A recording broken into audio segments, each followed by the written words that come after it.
in 50 years' time, or 30 years and 40 years' time, people will only really appreciate the magnitude of what AP has achieved. AP is a jockey that he reaches other parts that other jockeys don't. He's just so not fazed by pressure. I wouldn't like to be the man that's coming in after him. He's an Iron Man. People were saying who's going to replace him. Take about 3 guys to replace him, I think. So, you know, that's my view on it. No one will ever replace him. He's the sort of fellow you really want to dislike because, you know, someone you're trying to beat.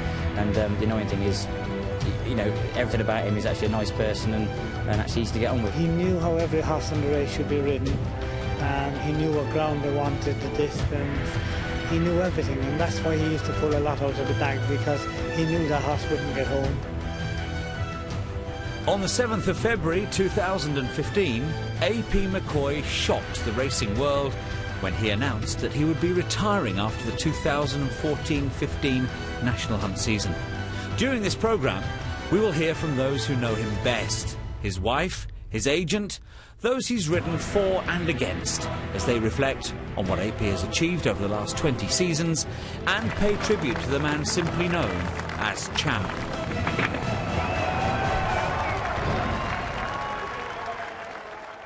His friend and agent, Dave Roberts, explains how McCoy arrived on the scene. Toby Balding was the instigator.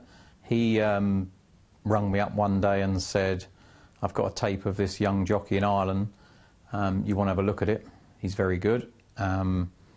He sent me the tape, watched it for 2 or 3 minutes, and you could tell that there was something there. He looked like he had a bit of natural talent. I spoke to Toby and he said take him on, and it started there. I mean, the first winner was Chickabiddy, and then I've met him. The first time I met him at Plumpton was when Adrian Maguire on a bank holiday rode the first 5 winners, and I met AP in that was the tote betting shop at the time, and he said to me, like, that's what I want to do one day, that's what I want to be. So you knew he was hungry from a very early stage. But the horses he was riding in the early stages, the horse he rode that day, I can remember, it was Omid Joy in a 4-runner Seller for John Jenkins, and just the ride he gave it, you knew he was a bit better than the average conditional, you could tell, you know. He was very shy, wasn't he, when you first met him? Very shy. And I think he was a little bit embarrassed by the whole setup.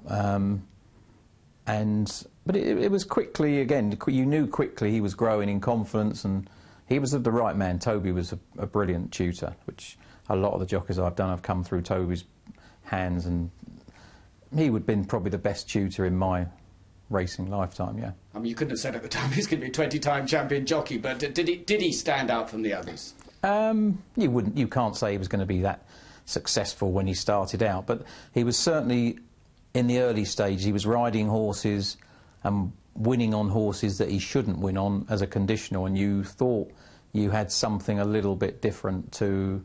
I mean, I was very lucky to do Adrian Maguire, and when Adrian first come along, through Toby as well, the same thing, when Adrian was a conditional, you were watching him ride horses and you thought, you know, this jockey's not a conditional, and the same with AP. You knew very early the claim he had was a little bit embarrassing. He should have been riding at level weights with the pros, you know. Former champion trainer Martin Pipe had an incredible association with AP, and he soon started to take notice of the young man heading towards the conditional jockey's title. Tony McCoy used to come and ride at the local meetings. A young lad, obviously, used to ride around Newton Abbot, and everybody said he was brilliant, and we'd watch this young lad ride winners, plenty of winners. So I naturally watched him, and noticed he was very good. He used to fall off a few chases, as all young lads do, but he was, he looked something special. He did look something different. He always wanted to be the best, but it was the aim to be champion conditional.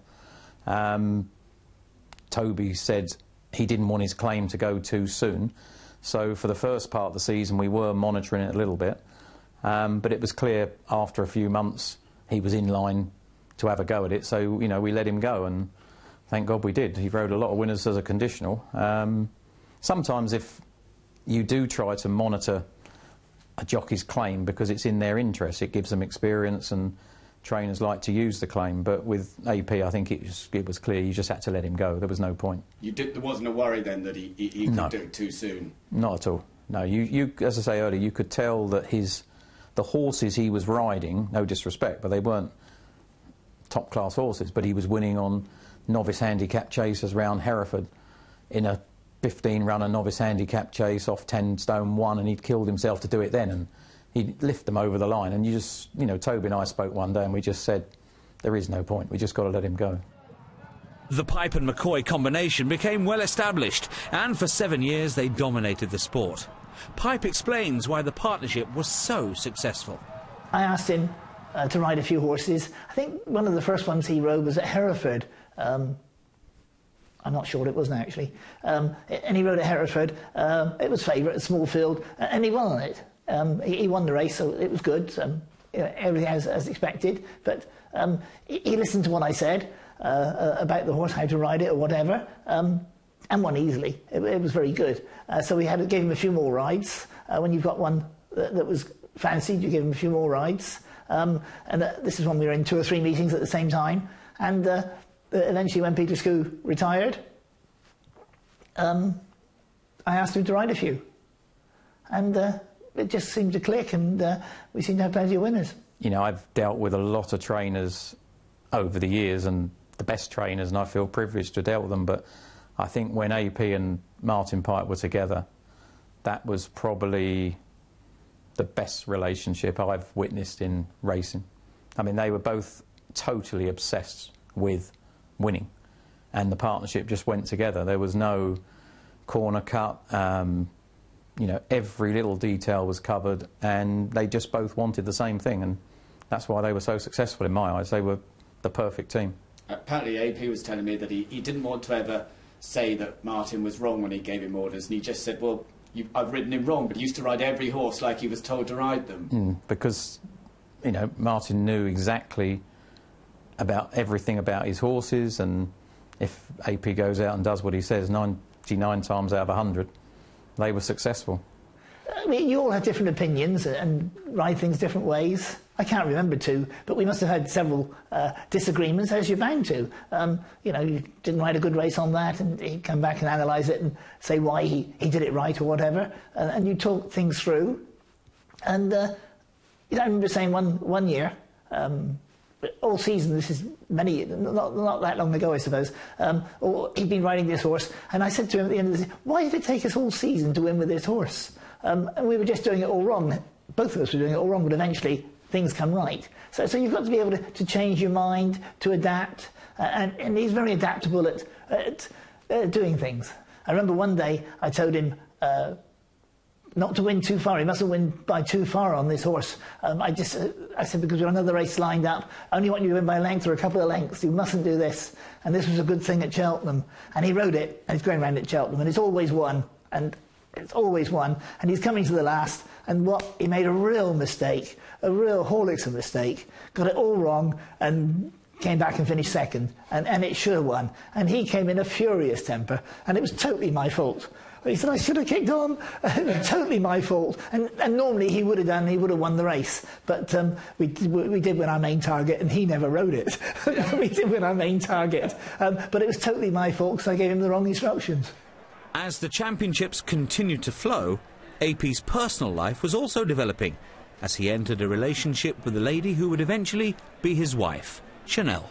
I think the earlier years it was very challenging with him because we both had different priorities. I was in college and having fun and couldn't really, I suppose, understand the restrictions he had. Even socially, couldn't really go out, couldn't eat, had to spend many nights in the hot bath. While I was out having fun in college. So there was definitely that gap there that as a young couple you have to kind of overcome. And I think, for him, being champion jockey early on in his career, he was so conscious and concerned that he wasn't going to be just a 1 or 2 year wonder. He wanted to retain that title for the rest of his career. So he was very much driven by fear, and that came with challenges then, because to stay number 1, you have to put yourself first, you have to be selfish.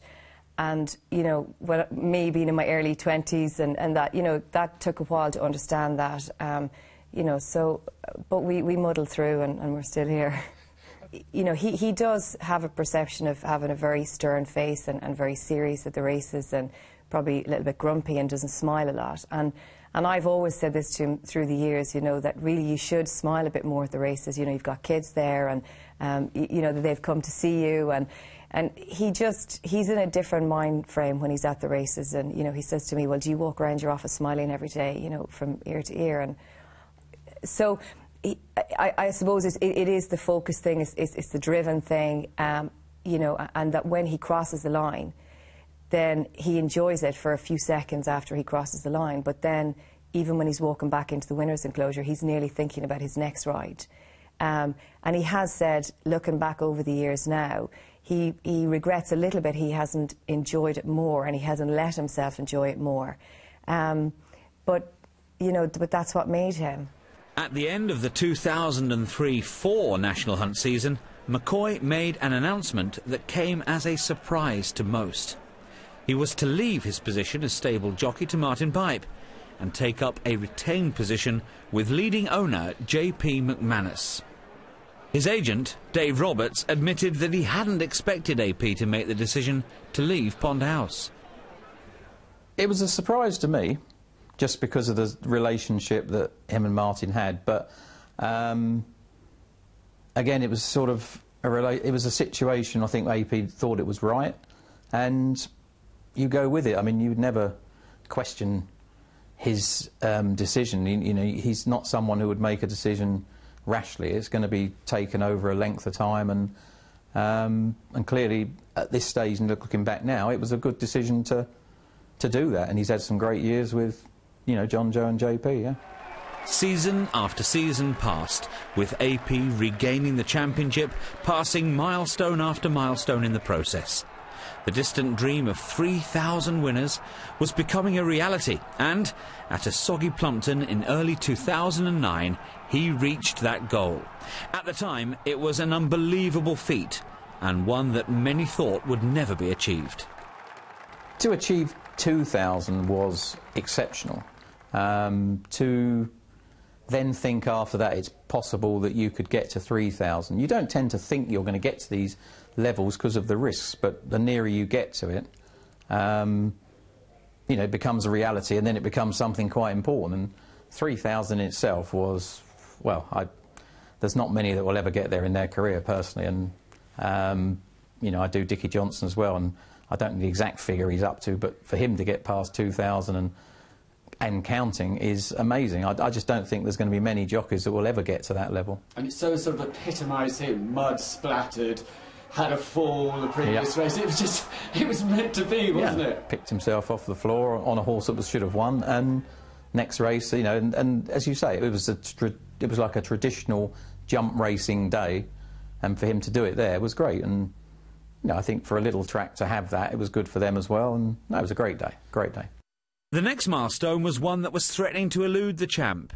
The Grand National was not proving a happy hunting ground for McCoy, but in 2010, aboard Don't Push It, he finally landed the world's most famous race. His wife, Chanel, reflected on what winning the Grand National actually meant to her husband. Definitely for probably a week or two, he really enjoyed it, and definitely there was just that real elation feeling, because he's not a very animated person in general.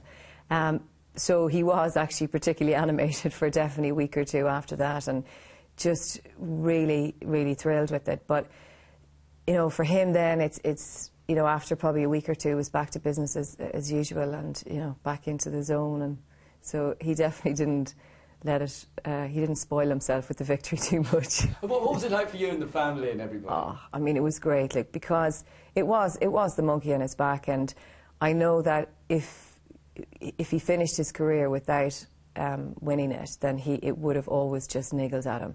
So, and he deserved to win it. You know, he has broken every record, and he's such a great jockey that I'm just glad that he has won it. Dave Roberts remembered that if he had had his way, McCoy would never have been on Don't Push It. As he'd probably tell you, it was only down to John Joe that he rode Don't Push It.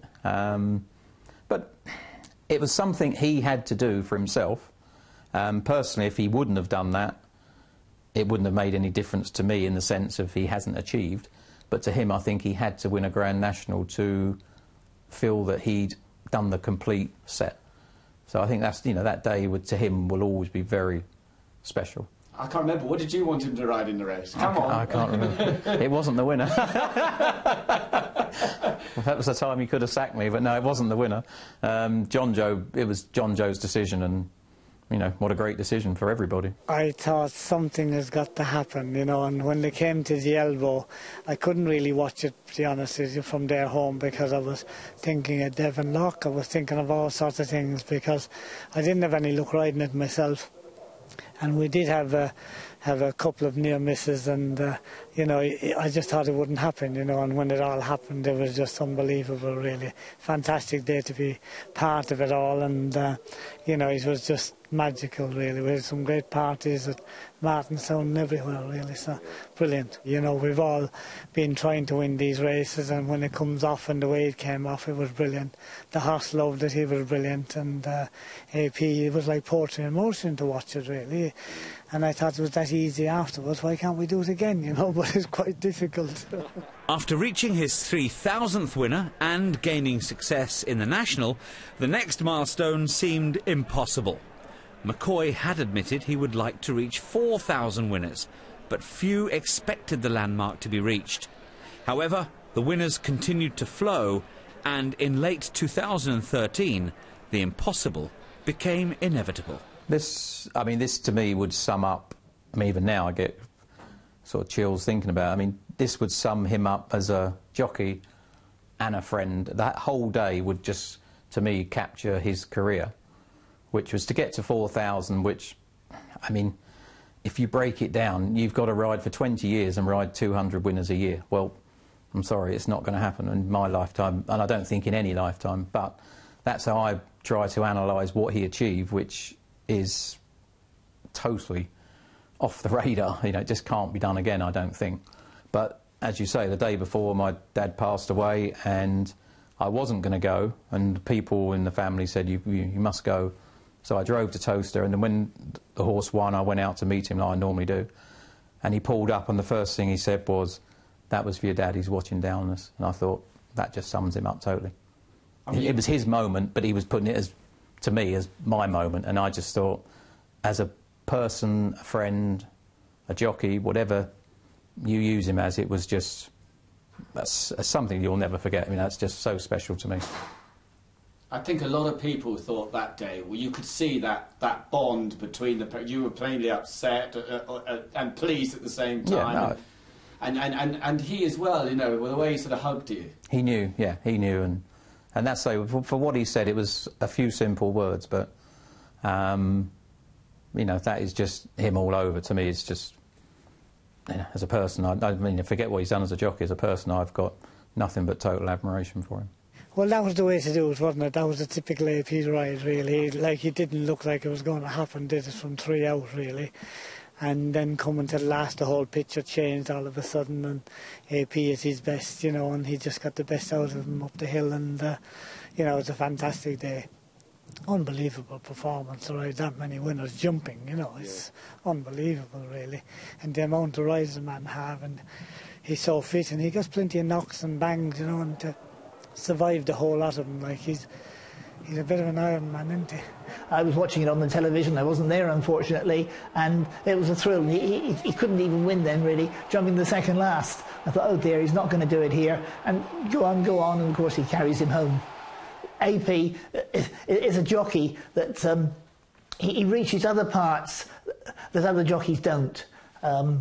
He even seems to get inside their minds, and he does seem to carry the horse home. He's just phenomenal. The day it happened, it was just magical, really, because it was in Towcester. All his family had been over, you know, came that day. That particular day, my family had come. Mr. McManus was there, you know, John, Joe, Jackie, everybody was there.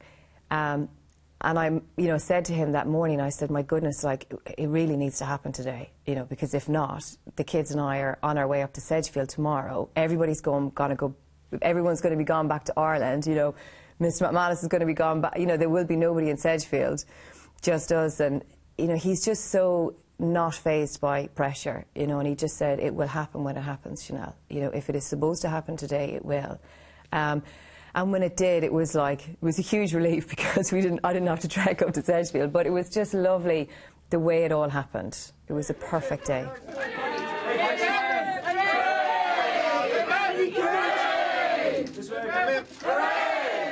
The 2014-15 season witnessed McCoy make an attempt for one final record. 300 winners in a season. The fastest 50, 100 and 150 followed. But a crashing fall at Worcester in October ended the dream. It was in early February that AP finally decided that a 20th title would be his last. AP asked me to go down and see him, which is not always the case. I mean, we normally meet in the summer or when neither of us are busy, but he asked me to come down for dinner, so I guess there was something in the offing. I didn't know it was going to be that, but so I drove down, had dinner with AP and Chanel, and we discussed it. He was thinking about retiring, and at what time should he retire.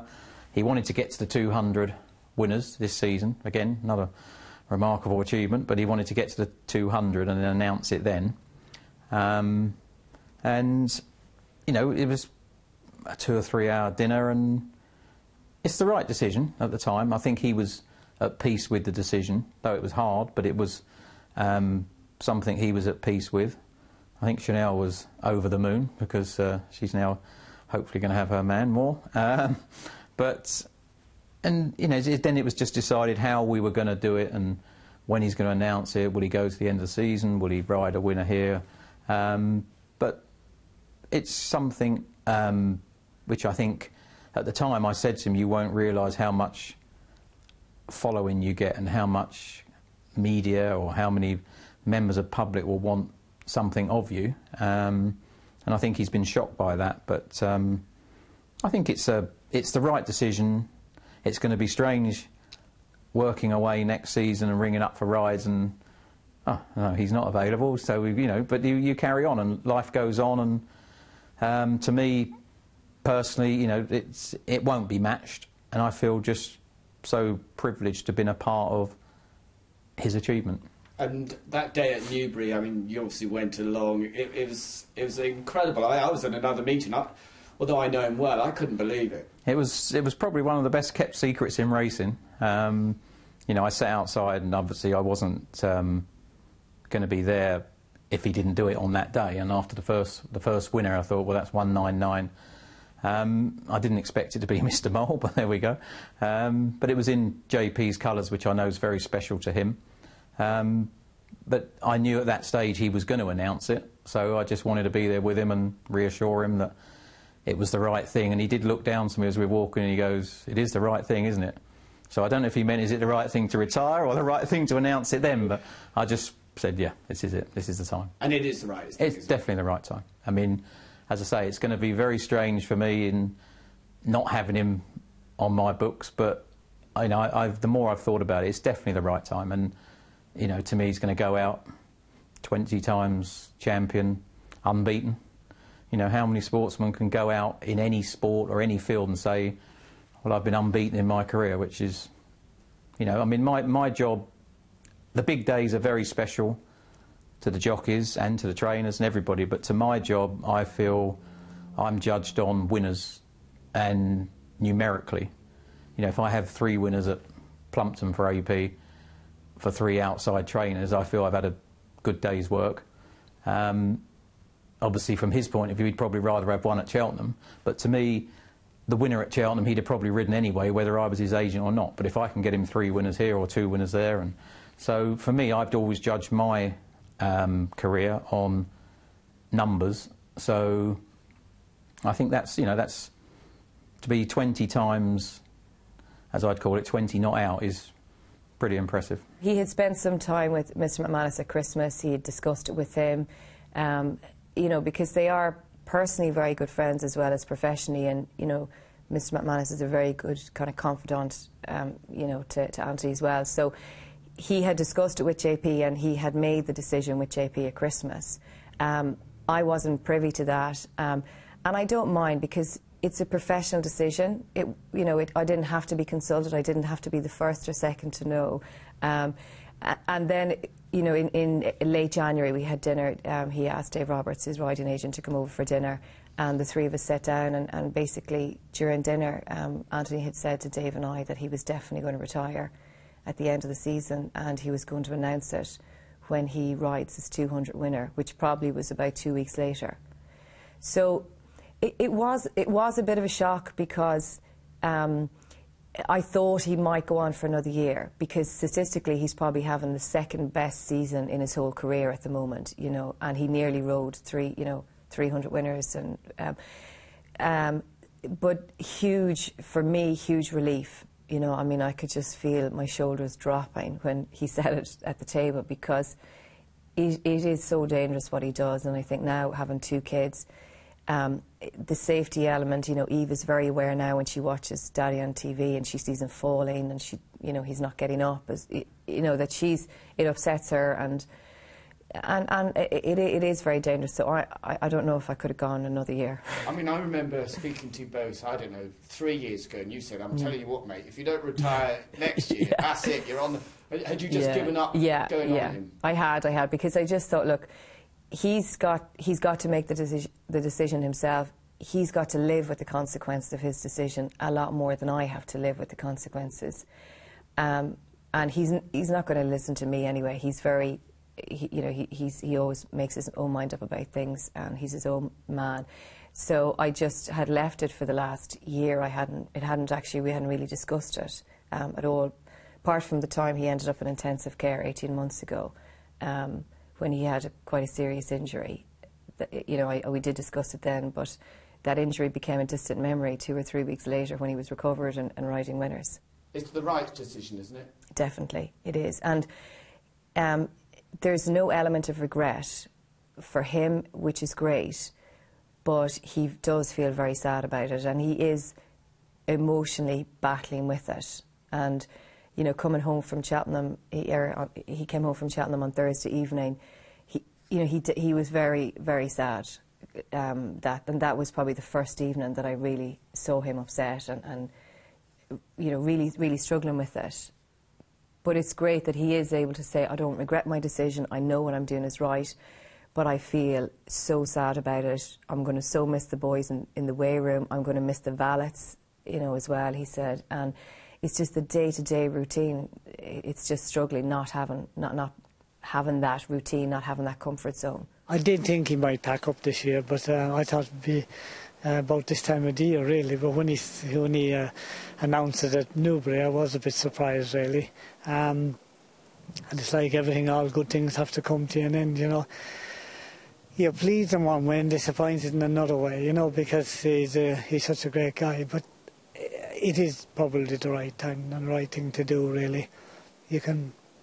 We'd all like to just the last straw to break the camel's back, but that would be sad, really. So hopefully everything goes right, and he'll have a great retirement, and hopefully he'll continue to help me. It was a real sudden shock, and just couldn't believe it. Do you think is it the right decision? I think it's definitely the right decision. To do it that way on the TV was marvellous. Everybody knows, and then he's been around all the racecourses, riding winners and going out. It's a great way to do it, and to retire unbeaten champion. That's what it's all about. He's, as I say, a true role model for racing, and the time and everything he's giving to signing autographs, looking after people, travelling around, giving stacks of his valuable time to everyone. We should all be very proud of him. I certainly am very proud of him. To be honest, since he announced his retirement on the 7th or 8th of February, I said to him, I'm going to enjoy, and you are going to enjoy, the next two odd months that are left. I said, I'm not going to spend any time, and I don't want you to spend any time worrying about what does the future hold, how am I going to cope with it, what am I going to do. So we haven't had a lot of discussion on that, and sometimes if he is feeling a bit blue about it, it's like, look, let's not worry about that now, let's talk about it in May. McCoy has left a legacy on racing that will never be matched. Colleagues, friends and family members pay tribute to the champ. From my point of view, he's left a legacy for every other jockey that comes into racing. That if you want to succeed, you can succeed, but if you want to succeed, you've got to work hard and just, you know, it will come. And that's the same to any jockey that I do now and the ones I don't do. You've got to work at it, and if you work hard, you'll get the rewards. We're all very proud of him, and he's very, very good to his father and I, and to the rest of it, you know. He has been exceptionally good to us. 25 years is a long time, and it wasn't easy when he went away at the beginning. I don't think now you could let somebody of 15, 16 go away. I couldn't do it. I found it very difficult all those years ago to do it, but I certainly couldn't do it now with my grandchildren who are that age. I suppose when you think about it, it's 50 years since Arkle was around, and everyone still talks of him as the greatest. And I think in 50 years' time, or 30 years and 40 years' time, people will only really appreciate the magnitude of what AP has achieved. I mean, to be champion jockey 20 years on the trot, to have ridden over 4,000, whatever it is, amount of winners over jumps. I think in 25, 30 years' time, people look back and think, how did that happen? I think his achievements are phenomenal. And, you know, retiring was obviously the brave decision, but I think he's made the right one. I mean, to be able to walk out at the top of any sport on your own terms is a great achievement. Tell us, how much has it made you raise your game riding against him regularly at the top level? I think it's made all of us, me, Barry, Davy, and many of the lads in England. Having somebody so good on top means you have to try and keep improving. And every time you think you're getting close, he does something else and pushes himself a bit further. You know, it's been phenomenal to ride with him. It'd definitely be easier without him, but it has definitely been great to ride with him. I know he's a great friend of yours as well. Presumably you're going to be still seeing a fair bit of him both when he's at the races and indeed away from it. I hope so. He'll probably be a bit more sociable now. But look, he's a great fella, a great family man, and I think he'll have a wonderful retirement, and he deserves it. I remember saying to him one day, look, I've only schooled this 2 or 3 times, so be careful on it. You know, don't make the running. Don't make the running. I wanted to make the running, you know, but you mustn't make it. Just be careful. I haven't done very much schooling. I should have done more schooling, but I haven't had it long enough. And this was in a chase, and he goes out at Devon, doesn't he? Kicks off, makes all, and wins, of course, you know. And I'm worried about him jumping. And I remember him saying, it's no good me thinking the horse can't jump. I've got to believe the horse can jump. I believe in everything. So he believes in the horse and gives the horse stacks and stacks of confidence. And the horse seems to know that. When I get on a horse, I'm frightened or something, and the horse knows, he's jigging about, doing goodness knows what. When AP gets on, he takes control and says, look, you're doing it my way, you're doing what I say, this is what I want you to do, and they listen to him. He's an Iron Man. People were saying, who's going to replace him? Take about 3 guys to replace him, I think. So, you know, that's my view on it. No one will ever replace him. He's just an Iron Man. I mean, the amount of falls that he gets, he never seems to get injured. You know, this year he had a few days off, all right, but up to that, he was absolutely fantastic. Would travel the length and breadth of both countries, and you know, for any young guy starting off as a jockey, just to follow what he was doing and try to emulate him is, to me, the best example of any sportsman we could have. You know, definitely immensely proud. So, and you know, I suppose I haven't been that emotional about the retirement because it's been a huge sense of relief for me, for his mother, everything. You know, but it's been a big part of our lives. It's been a big part of our marriage. You know, that's what we've always had, is, you know, him being a jockey.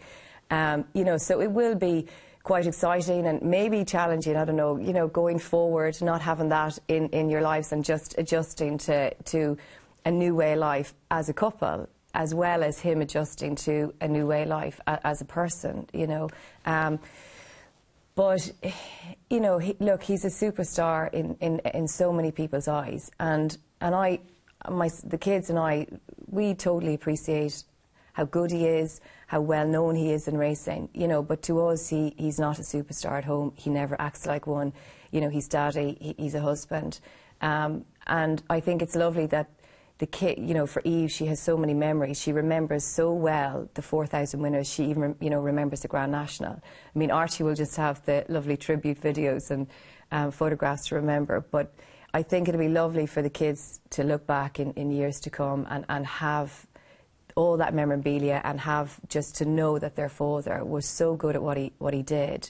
It's lovely. They'll be so proud of it. There is a man who conquers all, from the biggest stage to the toughest fall. A man of steel, some doubt if real. And from Cheltenham to Punchestown, AP McCoy still wears the crown. Back in '74 on Irish soil, the story would begin. From money glass to Gold Cup glory with Mr. Mulligan. And make a stand, could not be caught, and he stayed on true. For Hen and Terry, the sun shone down on that Edgerton blue. You hear stories told from the days of old, and of the best we've ever seen. There are days of loss and days of joy, but we all know there's only one McCoy. And when the roar comes alive from every man, woman and child, you know that AP's in full drive. And as the years and time goes by, we'll look back each day with pride and say, I saw the best there was alive. McCoy, oh, the greatest, the greatest, the greatest, the greatest, the greatest.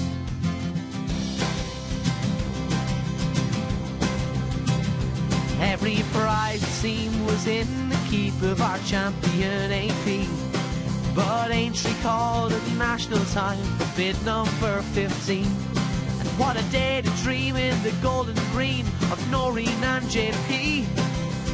Don't push it for John Joanne, it seemed. Oh, and Tony leaves us marveled, sometimes can't believe our eyes, as he gave his all to bring it home on the gallant synchronized. And on a dreary toaster afternoon, up came McCoy on mountain tunes. 4,000 up and we're still counting. You could hear the crowd still shouting. 'Cause when the roar it comes alive from every man, woman and child, you know that AP's in full drive. And as the years and time goes by, we'll look back each day with pride and say, I saw the best there was alive. McCoy, oh, the greatest, the greatest, the greatest, the greatest, the greatest. Mountain tunes still staying on, surely he can't get it. A final fight there, and a tiny jump is spin, and Mountain tunes and Tony McCoy now launching a tremendous attack on the outside. He's done it! What a hero! What a sportsman! What a jockey! 4,000 up for Tony McCoy and Mountain Tunes, who played Pispin late. Though every bone's been broke inside, he leaves no rest, nowhere to hide. Oh, the greatest, a gentleman, a champion, the one, the only racing son. Oh, the greatest. 'Cause when the roar it comes alive from every man, woman and child, you know that AP's in full drive. And as the years and time goes by, we'll look back each day with pride and say, I saw the best there was alive. McCoy, oh, the greatest, the greatest, the greatest, the greatest, the greatest, the greatest. There is a man who conquers all, from the biggest stage to the toughest fall. A man of steel, some doubt if real. And from Cheltenham to Punchestown, AP McCoy still wears the crown.